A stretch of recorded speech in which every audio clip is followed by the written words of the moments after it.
হালাবের রূপকথা ধুলো আর রক্তের এক মহাকাব্য। প্রথম সূর্যের আলো যখন সিরিয়ার ধূসর প্রান্তরে আলতো করে ছুঁয়ে দিচ্ছিল, তখনও বাতাস ভারী ছিল রাতের শীত আর এক আসন্ন যুদ্ধের চাপা উত্তেজনা নিয়ে। দিগন্তের আবছা সীমায় আলেপ্পোর কালো প্রাচীরগুলো দৈত্যের মতো দাঁড়িয়েছিল, যেন অনাদিকাল থেকে এক দুর্ভেদ্য প্রহরী।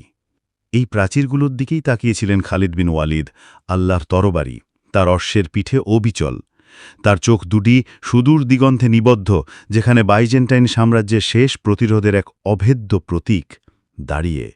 তার পাশে ঘোড়ার পিঠে বসা ছিলেন আবু উবাইদা ইবনুল জাররাহ রাদিয়াল্লাহু আনহু, যার শান্ত দৃষ্টিতে ছিল গভীর বিশ্বাস আর এক অদম্য সংকল্প। তারা জানত, হালাব জয় শুধু একটি শহরের পতন নয়, এ হল সিরিয়ার বুকে বাইজেন্টাইন শাসনের কফিনে শেষ পেরেক ঠুকে দেওয়া। প্রথম অধ্যায়, প্রতিরোধের প্রাচীর ও নতুন ভোরের সংখ্যা। হালাবের গভর্নর বাইজেন্টাইন সেনাপতি জোয়াকিম এক বিচক্ষণ ও দৃঢ় প্রতিজ্ঞ যোদ্ধা। তার শিরায় ছিল সাম্রাজ্যের পতন ঠেকানোর এক উন্মাদ জেদ। ইয়ারমুকের ভয়াবহ পরাজয়ের খবর তার কানে পৌঁছেছে। দামেস্ক, হিমস সব একে একে হাতছাড়া হচ্ছে। হালাবই এখন শেষ ভরসা। জোয়াকিম ছিলেন বাইজেন্টাইন সাম্রাজ্যের উত্তর সিরিয়ার শেষ স্তম্ভ। তিনি তার দুর্গগুলোকে আরও শক্তিশালী করেছেন। প্রাচীরের প্রতিটি প্রস্তর যেন প্রতিরোধের শেষ গল্প বলছে। পরীক্ষাগুলো আরও গভীর করা হয়েছে। তীরন্দাজরা প্রাচীরের ওপর প্রস্তুত। প্রতিটি ঢালে গ্রিক ফার রাখার নির্দেশ দেওয়া হয়েছে, যা পানি নেভে না। জোয়াকিম জানতেন, মুসলিমদের আক্রমণের তীব্রতা ও গতি প্রকৃতি বাইজেন্টাইনদের পরিচিত যুদ্ধরীতির থেকে ভিন্ন। জোয়াকিমের পাশে প্রায়শই দাঁড়াত তার প্রিয় কন্যা আলবিয়ারা, যার চুল ছিল গোধূলিবেলার আলোর মতো সোনালি আর চোখ দুটি ছিল সিরিয়ার গভীর হ্রদের মতো নীল। সে ছিল জোয়াকিমের আশা, তার ভবিষ্যতের স্বপ্ন। আলবিয়ারা প্রায়শই দেখত তার বাবা কিভাবে প্রতিটি সম্ভাব্য আক্রমণ বিন্দুতে তীরন্দাজদের সারিবদ্ধ করছেন, কিভাবে গ্রিক ফায়ারের পাত্রগুলো প্রস্তুত করা হচ্ছে। বাবা, আলবিয়ারা একদিন জানতে চেয়েছিল, ওদের কি আমরা সত্যিই ঠেকাতে পারব? জোয়াকিম মেয়ের দিকে তাকিয়ে মৃদু হেসেছিলেন। তার হাসি ছিল শান্ত কিন্তু দৃঢ়তায় ভরপুর। আমার শেষ রক্তবিন্দু দিয়ে হলেও আমি এই হালাবকে রক্ষা করব আমার রাজকন্যা। এই শহর আমাদের পূর্বপুরুষদের রক্তে গড়া। দুর্গের উঁচু প্রাচীরের আড়ালে হালাব শহরের ভেতরে জীবন তখনও চলমান, কিন্তু প্রতিটি কোণে ছিল এক চাপা ভয় আর অনিশ্চয়তা। সাধারণ মানুষ, ব্যবসায়ী, কারিগর, ধর্মযাজক সবাই জানত মুসলিমরা আসছে। বাজারে কেনাবেচা চলছিল ঠিকই, কিন্তু দোকানীদের চোখে ছিল এক শঙ্কা। শহরের প্রধান চত্বরে শিশুদের খেলাধুলাতেও ছিল না সেই প্রাণবন্ত উচ্ছ্বাস। এক পুরনো গ্রিক সন্ন্যাসী, ফাদার নিকোলাস, শহরের এক নির্জন মঠের কোণে বসে প্রতিদিন ঈশ্বরের কাছে প্রার্থনা করতেন। তিনি বাইজেন্টাইন সাম্রাজ্যের পতন দেখছিলেন, কিন্তু তার মনে ভয় ছিল না। তিনি ভাবতেন, হয়তো নতুন শাসকরা মানুষের প্রতি আরও দয়ালু হবেন, তাদের ধর্ম পালনে স্বাধীনতা দেবেন। তার চোখে ছিল এক গভীর আধ্যাত্মিকতা আর এক নতুন ভোরের ক্ষীণ আশা।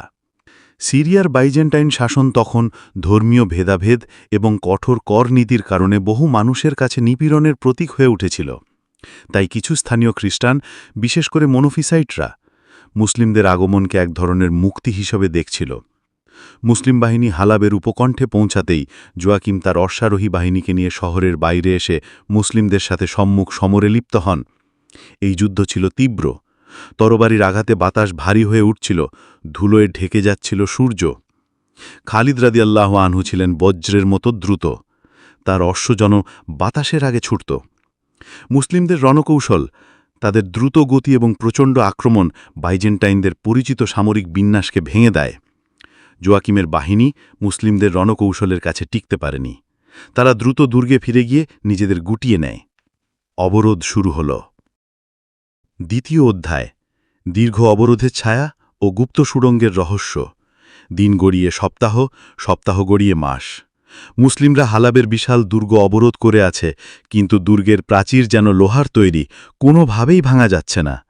রাতের বেলায় বাইজেন্টাইন প্রহরীরা প্রাচীরের থেকে মুসলিম শিবিরের দিকে পাথর আর তীর নিক্ষেপ করত। মুসলিম সৈন্যদের মধ্যে ক্লান্তি আসছিল, কিন্তু খালিদের অটল বিশ্বাস তাদের মনোবল চাঙা করত। হে মুজাহিদরা, খালিদ রাদিয়াল্লাহু আনহু তার সৈন্যদের সামনে দাঁড়িয়ে বজ্র কণ্ঠে বলতেন, আল্লাহর সাহায্য আমাদের সাথে আছে, এই দুর্গ আমাদের হাতে আসবেই। ধৈর্যের ফল সব সময়ই মিষ্টি হয়। তার কথায় এক অনবদ্য অনুপ্রেরণা ছিল, যা মরুভূমির ক্লান্ত যোদ্ধাদের মনে নতুন শক্তি যোগাত। খালিদের শিবির ছিল শৃঙ্খলার এক প্রতীক। তিনি শুধু একজন যোদ্ধা নন, তিনি ছিলেন একজন দক্ষ সংগঠক। সৈন্যদের জন্য নিয়মিত খাদ্যের সরবরাহ নিশ্চিত করা হতো, আহতদের শুশ্রূষা করা হতো, এমনকি যুদ্ধের অবসরে তাদের ধর্মীয় শিক্ষা ও জ্ঞানচর্চারও ব্যবস্থা হতো।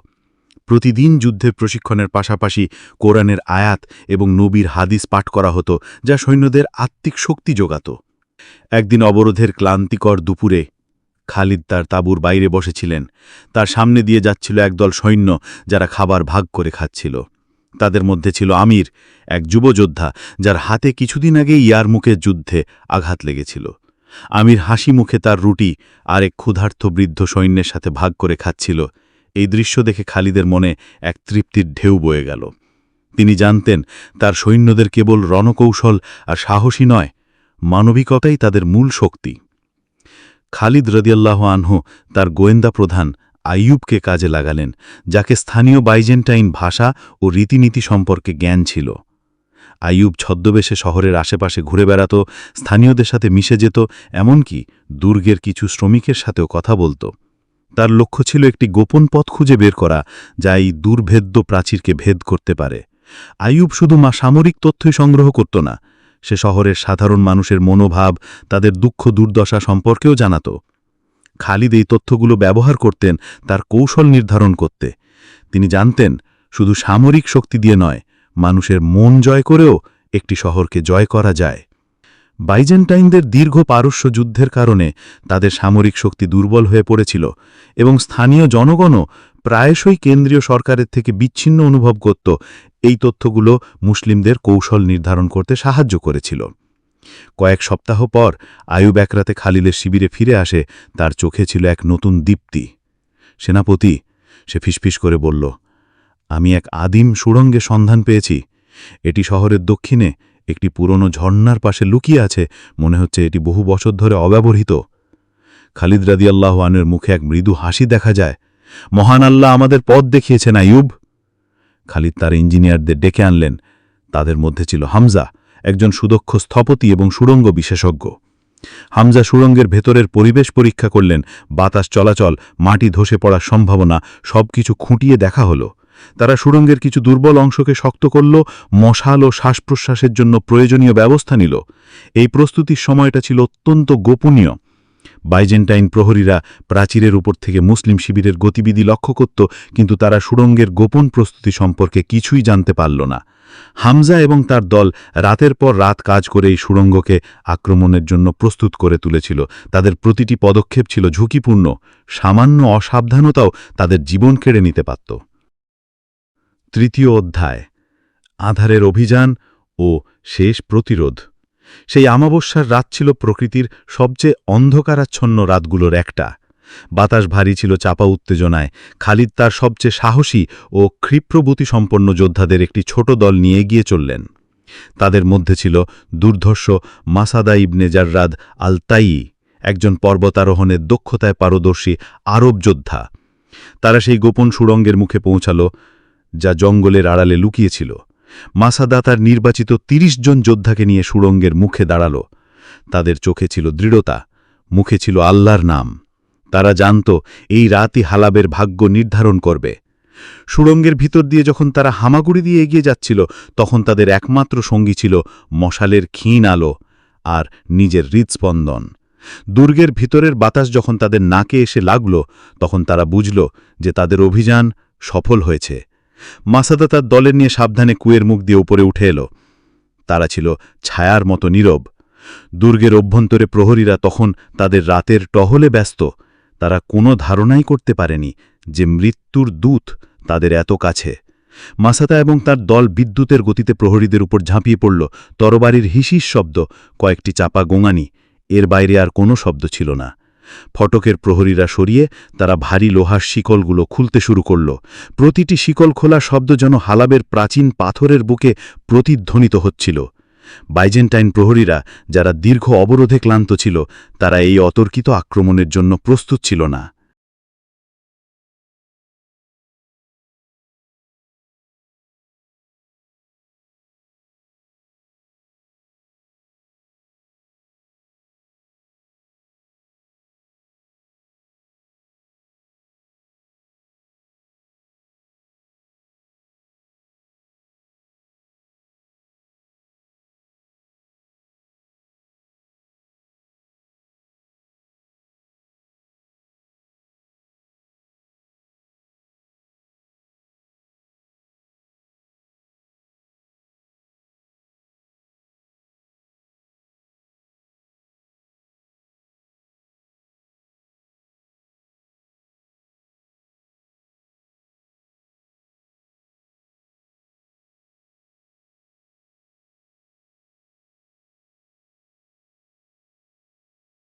বাইরে খালিদ তার অশ্বের উপর বসেছিলেন। তার কান খোলা ছিল সামান্যতম শব্দের জন্য। যখন ফটক খোলার ক্ষীণ শব্দ তার কানে পৌঁছাল, তখন তিনি আল্লাহু আকবার ধ্বনি দিলেন। এই ধ্বনি ছিল বজ্রের মতো তীব্র, যা রাতের নিস্তব্ধতাকে ভেঙে চৌচির করে দিল। হাজার হাজার মুসলিম যোদ্ধা স্রোতের মতো দুর্গের ভেতরে প্রবেশ করল। দুর্গের অভ্যন্তরে বিশৃঙ্খলা ছড়িয়ে পড়ে। বাইজেন্টাইন সৈন্যরা আকস্মিক এই আক্রমণে দিশেহারা। জুয়াকিম তার সৈন্যদের নিয়ে দুর্গের মাঝে প্রতিরোধ গড়ে তোলার চেষ্টা করেন। তিনি জানতেন এটিই শেষ লড়াই। তার তরবারি শত্রুদের রক্তে রঞ্জিত হচ্ছিল, তার মুখ ছিল ঘামে ভেজা। তার মনে তখন শুধু আলবিয়ারা আর হালাবের পুরনো স্মৃতি। আলবিয়ারা, যে দুর্গের ভেতরেই আশ্রয় নিয়েছিল। ভয়ে তার বুক কাঁপছিল। সে জানত তার বাবার শেষ মুহূর্ত ঘনিয়ে আসছে। বাইজেন্টাইন সম্রাট হেরাক্লিয়াস তখন সুদূর আনাতুলিয়ায় নিজের সাম্রাজ্য রক্ষায় ব্যস্ত। তাই হালাবের জন্য কোনো সাহায্য পৌঁছানোর সম্ভাবনা ছিল না। দুর্গের প্রতিটি কোণে যুদ্ধ চলছিল। মুসলিম সৈন্যরা শৃঙ্খলাবদ্ধভাবে এগিয়ে যাচ্ছিল। তাদের অদম্য সাহস আর দৃঢ় সংকল্প বাইজেন্টাইনদের প্রতিরোধকে ভেঙে দিচ্ছিল। জুয়াকিম তার চারপাশের পরিস্থিতি দেখলেন। তার সৈন্যরা একে একে নিহত হচ্ছে, হালাবের পতাকা মাটিতে লুটাচ্ছে। তিনি দেখলেন খালিদ রাদিয়াল্লাহু আনহুকে, যার চোখে ছিল এক অদম্য বিজয়ের দীপ্তি। জুয়াকিম বুঝতে পারলেন আরও রক্তক্ষল বৃথা। চতুর্থ অধ্যায়, পতন, নতুন অঙ্গীকার ও রূপান্তর। জোয়াকিম শেষ চেষ্টা হিসেবে খালিদের কাছে আত্মসমর্পণের প্রস্তাব পাঠান। তিনি জানতেন হার মেনে নেওয়াটা তার জীবনের সবচেয়ে বড় পরাজয়, কিন্তু তার জনগণের জীবন বাঁচানোটা ছিল তার কাছে সবকিছুর ঊর্ধ্বে। খালিদ জোয়াকিমের প্রস্তাব গ্রহণ করেন। তাদের মধ্যে একটি চুক্তি হয়। জোয়াকিম এবং তার সৈন্যদের জীবন রক্ষা করা হবে। যারা ইসলাম গ্রহণ করবে তাদের নতুন সমাজে সম্মানিত স্থান দেওয়া হবে। যারা নিজেদের ধর্ম বজায় রাখতে চায় তারা জিজিয়া করের বিনিময়ে নিরাপত্তা পাবে এবং তাদের উপাসনার স্বাধীনতা সুরক্ষিত থাকবে। এটি ছিল তৎকালীন বিশ্বের প্রেক্ষাপটে এক ব্যতিক্রমী উদারনীতি। এই চুক্তির পর এক ঐতিহাসিক মুহূর্ত আসে। জোয়াকিম, হালাবের শেষ বাইজেন্টাইন শাসক, তিনি নিজের ইচ্ছায় ইসলাম গ্রহণ করেন। তার সাথে তার 4000 বাইজেন্টাইন সৈন্যও ইসলাম কবুল করে। তাদের মধ্যে লিওনিডাস, একজন গ্রিক অশ্বারোহী সেনাপতি, যিনি এখন আবদুল্লাহ হিসেবে পরিচিত, তিনিও ছিলেন। জোয়াকিমের এই সিদ্ধান্ত ছিল তার গভীর দূরদর্শিতার ফল। তিনি বুঝতে পেরেছিলেন মুসলিমদের সাথে যুদ্ধ করা বৃথা। তাদের সাথে মিশে যাওয়াই ছিল টিকে থাকার একমাত্র পথ। আলবিয়ারাও ইসলাম গ্রহণ করে এবং নতুন জীবন গ্রহণ করে। তার নাম হয় ফাতিমা বা আলবিয়ারা। পরের দিন সকাল, হালাবের দুর্গ আর শহরের প্রাচীরের ওপর উড়ছিল ইসলামের সবুজ পতাকা। রক্তক্ষয় আর যুদ্ধের ধুলো সরিয়ে এক নতুন সূর্য উদিত হল। হালাব, যা একসময় বাইজেন্টাইন সাম্রাজ্যের প্রতীক ছিল, তা এখন ইসলামী খিলাফতের অংশ। শহরে ধীরে ধীরে শান্তি ফিরে আসে। খালিদ এবং আবু উবাইদা বিজিত জনগণের প্রতি ন্যায় ও সহানুভূতির নীতি অবলম্বন করেন। পুরনো গির্জাগুলো সুরক্ষিত থাকে, তাদের উপাসনার অধিকার অক্ষুণ্ণ থাকে। কিন্তু তার পাশে গড়ে উঠল নতুন মসজিদ, যা মুসলিমদের উপস্থিতির প্রতীক হয়ে দাঁড়াল। শহরের কেন্দ্রীয় বাজারের নামগুলো হয়তো পাল্টেছিল, কিন্তু তার প্রাণবন্ততা আরও বেড়েছিল। ফাদার নিকোলাস, যিনি মুসলিমদের উদারতা দেখে মুগ্ধ হয়েছিলেন, তিনি এখন মুসলিম পণ্ডিতদের সাথে ধর্মীয় বিষয়ে আলোচনা করতেন। জ্ঞানচর্চা তখন দুই ধর্মের মানুষের মধ্যে একটি সেতু তৈরি করছিল। মুসলিম পণ্ডিতরা বাইজেন্টাইনদের বিজ্ঞান, দর্শন ও চিকিৎসা শাস্ত্রের জ্ঞানকে নিজেদের ভাষায় অনুবাদ করতে শুরু করেন, যা পরবর্তীতে ইসলামী সভ্যতার স্বর্ণযুগের ভিত্তি স্থাপন করে। অন্যদিকে ফাদার নিকোলাস মুসলিমদের ধর্মীয় সহনশীলতা এবং তাদের জ্ঞান আহরণের আগ্রহ দেখে বিস্মিত হতেন। ফাতিমা বা আলবিয়ারা, জোয়াকিমের কন্যা, শহরের নবীন মুসলিম নারীদের কাছে আদর্শ হয়ে ওঠে। সে শুধু ইসলামী গ্রহণ করেনি, বরং নতুন সমাজে নিজেকে একজন সক্রিয় সদস্য হিসেবে গড়ে তুলেছিল। সে শহরের দরিদ্র মুসলিম ও খ্রিস্টান উভয় সম্প্রদায়ের নারীদের জন্য একটি ছোট পাঠশালা খুলেছিল, যেখানে তাদের লেখাপড়া ও হাতের কাজ শেখানো হতো। ফাতিমা বাইজেন্টাইন ঐতিহ্য এবং ইসলামী মূল্যবোধের এক চমৎকার সমন্বয় ঘটিয়েছিল, যা নতুন হালাবের সংস্কৃতিতে এক নতুন মাত্রা যোগ করে। পঞ্চম অধ্যায়, নতুন দিগন্ত ও মানব মনের অনুরণন। বিজয়ের আনন্দ হয়তো ক্ষণস্থায়ী, কিন্তু যুদ্ধের বিভীষিকা সৈন্যদের মনে দীর্ঘস্থায়ী ছাপ ছেড়ে যায়। আমির, সেই তরুণ মুসলিম যোদ্ধা, সে এখন হালাবের শান্তি দেখছে, কিন্তু রাতের বেলায় তার চোখে ভাসত মৃত বাইজেন্টাইন সৈন্যদের নিথর দেহ, তরবারির ঝনঝনি আর সহযোদ্ধাদের আর্তনাদ। যুদ্ধের পর তার ঘুম ভাঙত আকস্মিক চিৎকার করে। তার পাশেই শুয়ে থাকা প্রবীণ যোদ্ধা সাঈদ, যিনি মক্কা বিজয়ের দিন থেকে ইসলামের জন্য যুদ্ধ করে আসছেন, তিনি আমিরের পিঠে হাত রাখতেন। ভয় পেও না বৎস, তিনি বলতেন, আল্লাহর পথে শহীদদের রক্ত কখনো বৃথা যায় না। এই শান্তি তাদেরই আত্মত্যাগের ফল। সাঈদের নিজের মনেও ছিল অসংখ্য যুদ্ধের স্মৃতি, কিন্তু তার বিশ্বাস ছিল ইস্পাতের মতো দৃঢ়, যা তাকে প্রতিটি পরীক্ষার মোকাবিলা করতে সাহায্য করত। অন্যদিকে বাইজেন্টাইন সৈন্যরা, যারা আত্মসমর্পণ করেছিল এবং পরে ইসলাম গ্রহণ করেছিল, তাদের সংগ্রাম ছিল আরও গভীর। লিওনিডাস এখন আবদুল্লাহ হিসেবে পরিচিত। সে মুসলিমদের পোশাক পরেছে, তাদের ভাষায় কথা বলার চেষ্টা করছে, কিন্তু তার স্মৃতিতে তখনও টাটকা তার সাবেক সহযোদ্ধাদের রক্ত, তার ফেলে আসা ধর্ম ও সংস্কৃতির প্রতি তার গভীর টান। জোয়াকিম লিওনিডাসের এই মানসিক অবস্থা বুঝতে পারতেন। তিনি প্রায়শই লিওনিডাসের সাথে কথা বলতেন, তাকে ইসলামের সৌন্দর্য বোঝাতেন, নতুন সমাজের সাথে খাপ খাইয়ে নিতে সাহায্য করতেন। লিওনিডাস, জোয়াকিম বলতেন, আমাদের পুরনো জীবন শেষ হয়েছে, কিন্তু এর অর্থ এই নয় যে আমরা সব হারিয়েছি, বরং আমরা এক নতুন, উন্নততর পথে পা রেখেছি। এই নতুন পথ ন্যায়, শান্তি ও সহনশীলতার পথ। হালাবের কৌশলিক অবস্থান ছিল এর সবচেয়ে বড় সম্পদ। এটি ছিল সিল্ক রোডের একটি গুরুত্বপূর্ণ সংযোগস্থল, যা পূর্বের চীন ও ভারতকে পশ্চিমে ভূমধ্যসাগরের সাথে যুক্ত করত। মুসলিম শাসনের অধীনে হালাবের বাণিজ্য আরও বৃদ্ধি পেল। খালিদ রাদিয়াল্লাহু আনহু এবং তার প্রশাসকেরা বাণিজ্য পথগুলোকে সুরক্ষিত করলেন, নতুন করে রাস্তাঘাট নির্মাণ করলেন এবং বাণিজ্য শুল্ককে আরও যৌক্তিক করলেন। কনস্টান্টিনোপল থেকে আসা বণিকরা এখন মুসলিম হালাবে নির্ভয়ে ব্যবসা করতে পারত। তাদের সাথে যুক্ত হল আরব, পারস্য, এমনকি ইন্ডিয়ান বণিকরাও। হালাবের সুকগুলো এখন বিভিন্ন ভাষার কোলাহল, মশলার সুগন্ধ ও বিচিত্র পণ্যের সমাহারে মুখরিত হয়ে উঠল। হালাবের বয়নশিল্প, বিশেষ করে সিল্ক ও তুলো, মুসলিম বিশ্বে সুপরিচিত ছিল। মুসলিমরা তাদের বাণিজ্যিক নেটওয়ার্ককে পারস্য এবং অন্যান্য বিজিত অঞ্চলের সাথে যুক্ত করে, যা হালাবের অর্থনৈতিক গুরুত্বকে বহুগুণে বাড়িয়ে দেয়। যুবক আমির, যে যুদ্ধ করতে ক্লান্ত ছিল, সে এখন বাণিজ্য শিখতে শুরু করে। সে সাঈদের সাথে মিলে শহর থেকে দূরে অবস্থিত গ্রামগুলোতে যেত, কৃষকদের কাছ থেকে পণ্য সংগ্রহ করত এবং শহরের বাজারে বিক্রি করত। সে দেখল কৃষকরাও এখন আরও স্বাধীনভাবে কাজ করতে পারছে, কারণ বাইজেন্টাইনদের কঠোর ভূমিকর কমে গেছে এবং তাদের নতুন শাসকদের প্রতি আস্থা তৈরি হয়েছে। জোয়াকিমের নতুন নাম হল আবদুল্লাহ। তিনি তার পূর্বের বাইজেন্টাইন সামরিক জ্ঞানকে ইসলামের সেবায় নিয়োজিত করলেন। তিনি মুসলিম বাহিনীকে বাইজেন্টাইনদের রণকৌশল, তাদের সামরিক দুর্বলতা সম্পর্কে মূল্যবান তথ্য দিতেন। অনেক সময় তিনিই বাইজেন্টাইনদের বিরুদ্ধে মুসলিম বাহিনীর অগ্রভাগে নেতৃত্ব দিতেন, যা বাইজেন্টাইনদের জন্য এক অদ্ভুত বিস্ময় ছিল। একসময় তাদেরই সেনাপতি এখন তাদের বিরুদ্ধে যুদ্ধ করছে।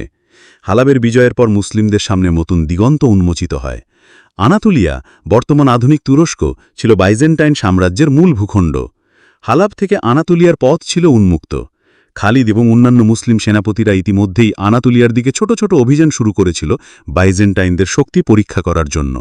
যুদ্ধ তখনও শেষ হয়নি। বাইজেন্টাইন সম্রাট হেরাক্লেস যদিও ইয়ারমুকের পরাজয়ে বিচলিত, তবু তিনি তার সাম্রাজ্য রক্ষার জন্য বদ্ধপরিকর। কিন্তু হালাবের পতন ছিল তার সাম্রাজ্যের জন্য এক বিশাল ধাক্কা, যা তার প্রতিরোধের ইচ্ছাকে আরও দুর্বল করে দিয়েছিল। হালাব এখন মুসলিম খেলাফতের উত্তর সিরিয়ার প্রধান সামরিক ও প্রশাসনিক কেন্দ্র। এখান থেকেই ভবিষ্যতের অভিযানগুলো পরিচালিত হবে। এই শহরটি মুসলিমদের জন্য কেবল একটি বিজয় চিহ্ন ছিল না, এটি ছিল এক নতুন সাম্রাজ্যের ভিত্তিপ্রস্তর। হালাবের উপকথা এক নিরন্তর স্রোত। এটি কেবল একটি বিজয়ের গল্প নয়, এটি হলো মানবজাতির অবিরাম এগিয়ে চলার গল্প, যেখানে পুরাতন ভেঙে নতুন তৈরি হয়, যেখানে সংস্কৃতিগুলো একে অপরের সাথে মিশে যায় এবং যেখানে মানুষের বিশ্বাস ও সংকল্প ইতিহাসের মোড় ঘুরিয়ে দেয়। খালিদ, জোয়াকিম, ফাদের নিকোলাস, আলবিয়ারা, আমির, সাইদ এবং লিওনিডাসের মতো অসংখ্য চরিত্র ইতিহাসের পাতায় তাদের ছাপ ছেড়ে গেছে। তাদের গল্পগুলো হালাবের প্রতিটি প্রস্তরে, প্রতিটি বাতাসে, প্রতিটি মানুষের মনে চিরকাল অনুরণিত হতে থাকবে। এই উপকথা কেবল একটি বিজয়ের গল্প নয়, এটি মানবজাতির অবিরাম পরিবর্তনের এক মহাকাব্য।